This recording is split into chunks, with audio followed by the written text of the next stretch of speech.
Только за 2025 год вышло целых 30, мать его, 6 новых survival хорроров. А в Steam потеряться сегодня как нефиг петь. Да и вообще, жанр сушек сейчас переживает эпоху ренессанса. Очень много разработчиков делают новые проекты, и среди них попадаются действительно hidden гемы. Если ты такой же упоротый фанат жанра, как и я, предлагаю тебе посмотреть топ-5 новых анонсированных проектов. Все ссылки на страницы Steam упомянутых проектов будут в описании. Погнали!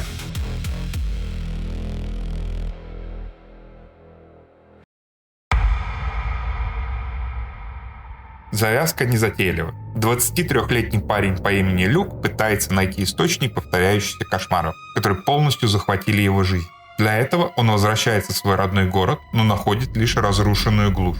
Автор, некий Кимарзуру, описывает проект как квир возвращения к классическим survival хоррорам. И тут у нас полный мрачный набор. Психологическое давление, жестокость, кровище, нереалистичные сцены насилия и даже упоминание сексуального насилия, между прочим. По механикам это чистая олдскульная сушка. Нам обещает классическое танковое управление, которое при этом бережно настроили, чтобы оно было плавным и не ломало нам пальцы. Готовьтесь к жесткому менеджменту инвентаря. Патронов мало, и каждый выстрел придется экономить, ведь за следующим углом они могут понадобиться сильнее.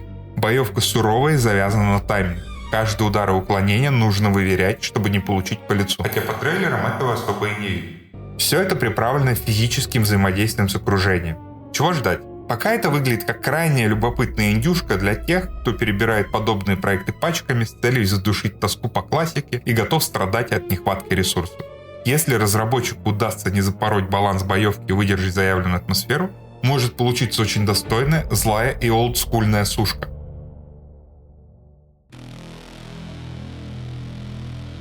Ну что, дорогой мой клуб любителей пощекотать нервы олдскулом, эта сушка прямо для вас. Minacious — это survival horror от первого лица, стилизованный под графику и эстетику PS1. По сюжету мы играем за Веронику, которая просыпается в темном, гниющем подвале жуткого особняка, совершенно не помня, как она туда попала. Игровая пресса уже успела окрестить проект удачной смесью классического Resident Evil и Outlast. Разработчик-одиночка пилил игру больше года, периодически борясь с выгоранием и желанием все бросить, но в итоге довел дело до релиза публичной демо-версии. По вайбу тут у нас полный олдскульный фарш. Пиксельная графика, аналоговое звуковое сопровождение и тесные клаустрофобные уровни.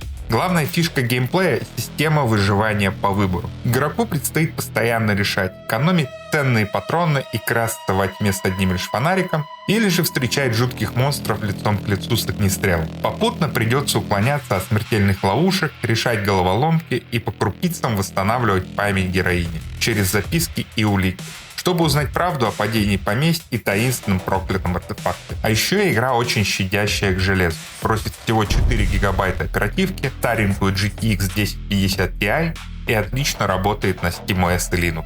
Чего ждать? Если все будет как и заявлено, крепкий хруст на зубах для фанатов ретро-хоррора. Если вас не пугает лоу-поли графика и привлекает вязкая атмосфера в стиле старых резиков, сдобренная видом от первого лица, то проект однозначно стоит держать в поле зрения. Очередной пациент в нашей палате, но на этот раз с очень серьезной заявкой. Студия Abattoir решила выдать картинку AAA индустрии на Unreal Engine и выкатила Among the Pines, нового AAA проекта. Нет, я не ослышался, а рот у меня свободный. Не AAA, а AAA. Это когда микрокоманда достигает качества графики и механик уровня AAA игр. Вот правда, студия Abattoir, как бы ее, произносить, состоит из одного человека. Да, я сначала не проверил, что это делается в Соленово.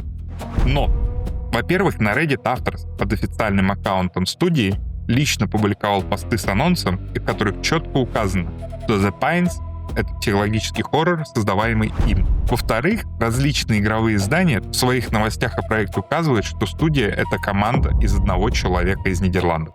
По вайбам это гремучая смесь Alan Wake, Twin Peaks, Resident Evil и Silent Hill.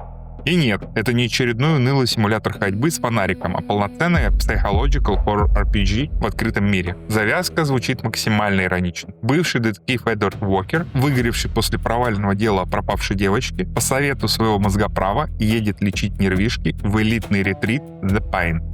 Место обещает тишину, покой и терапевтов на каждом шагу. Естественно, вместо релакса мужик получает заговоры, сектантов и локальный филиал психологического ада на колесах. А теперь к мясу. Разраб обещает честный, созданный вручную открытый мир и глубокие RPG-элементы с прокачкой скиллов. От социального манипулирования до детективного чутья.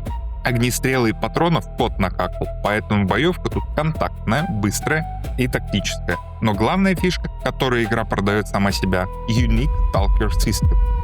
Разраб скрестил систему Nemesis из Shadow of Mordor и социальную паранойю. Нет, блять, это какой-то стёб. Я какую-то хуйню читаю. Как это может делать один человек? Будешь задавать местным жителям слишком много вопросов или ляпнешь не то в диалогах, и безобидный непись ёбнется, превратится в сталкера, который будет перманентно преследовать тебя по всем лесам. Твое любопытство буквально создает тебе врагов, наказывая за стандартную для RPG привычку пылесосить все ветки диалог. Чего ждать? Выглядит как поразительно красивый проект с фотореалистичной графикой, которую делает всего один человек. Это само уже по себе вызывает уважение, хотя и заставляет слегка переживать за оптимизацию. Если инновационная сталкерская система будет работать динамически, а не скатится в заскриптованные скримеры, нас ждет очень точная параноидальная стушка про то, что иногда лучше держать язык за зубами. Даты релиза пока нет, но игра уже собрала больше 15 тысяч виш-листов в Steam. Однозначно берем на карандаш.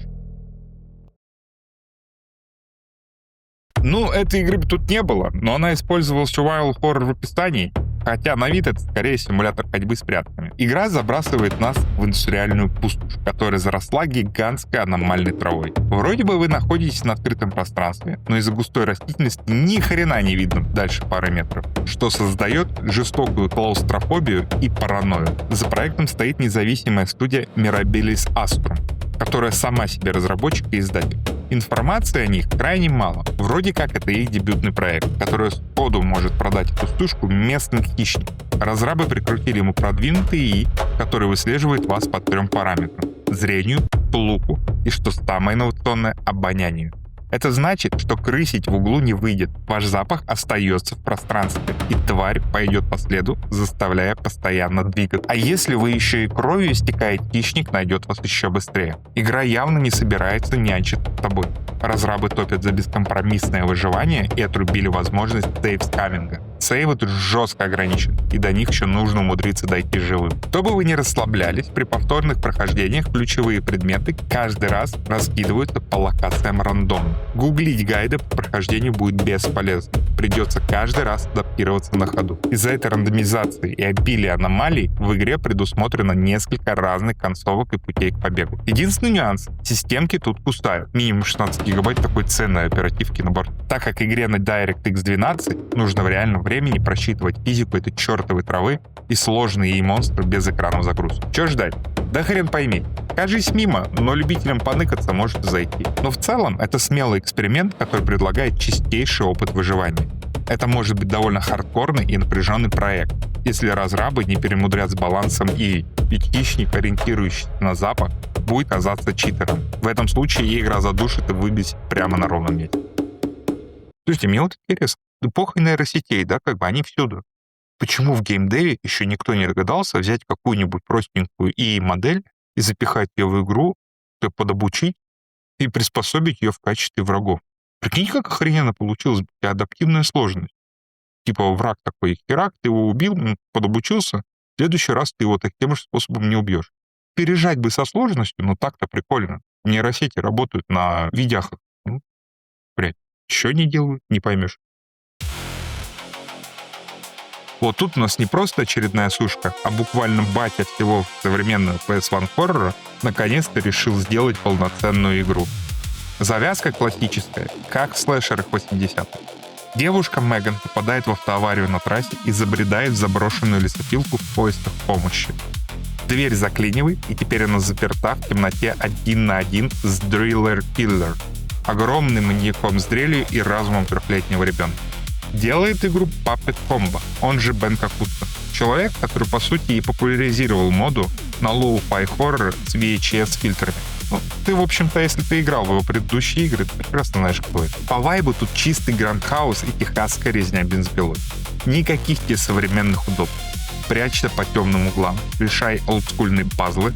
Разработчик обещает уйти от тупого пиксель-хантинга ключей. и молись, чтобы маньяк тебя не заметил. Кстати, очень похоже на Clock Tower, да? Отдельная фишка игры — звук. Вибрация и визг дрели сделаны так, что у игроков в прямом смысле закладывает уши. Аудиодизайн тут работает как оружие психологического террора. Интересный факт. Игру завернули с релизом на Nintendo Switch и Xbox, потому что платформодержатели сочли ее слишком безумной для своих консолей. Так что полная версия заглянет только на ПК и PS5. Чего ждать?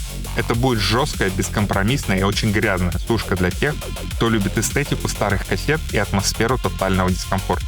Если вас не пугает графика эпохи первых 3D-игр, и вы готовы к тому, что игра будет методично трепать вам нервы пронзительным звуком и геймплеем, это ваш кандидат. Однозначно брать на карандаш и щупать на релизе.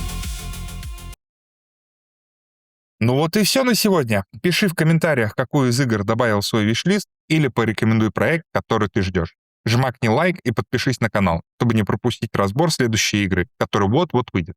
Да и подобные дайджесты я планирую делать время от времени. Кстати, я еще пишу на DTF, так что залетай туда, читай. Там недавно выходил дайджест в текстовом формате, так что залетай, почитай. Да и в принципе можешь глянуть другие мои текстовые разборы. До встречи, выжившие!